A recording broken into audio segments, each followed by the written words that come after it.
Good morning from Okoboji.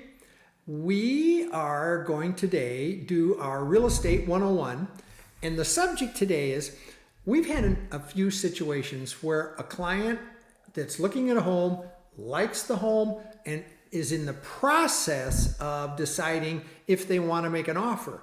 And Megan, give us a little, what's a good situation, or how's the explanation for a client to take the steps forward? Sure. Well, I think it is always a struggle to know, when to pull the trigger and write that offer. And what I always like to tell people is it's almost like writing the offer is putting the house in your cart. It's like when you go shopping. And then closing is when you actually check out.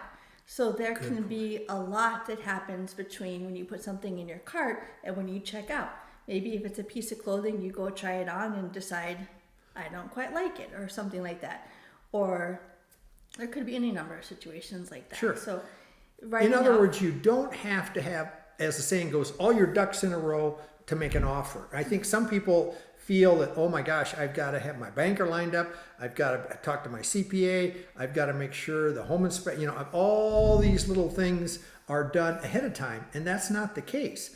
The interim between making an offer, pended, and closing is that shopping cart.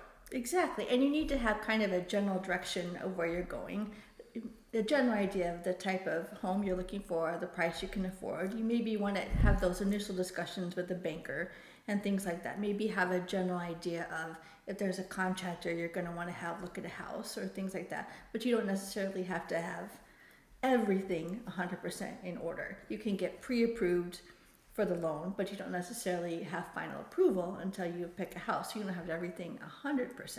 Exactly. That's why there is that time frame between writing an offer, again, pending, and the closing, is to work those details out. So I guess what we're both saying is go ahead and make an offer, and then the details can follow. And we'll help you work through all of that. Absolutely. Good.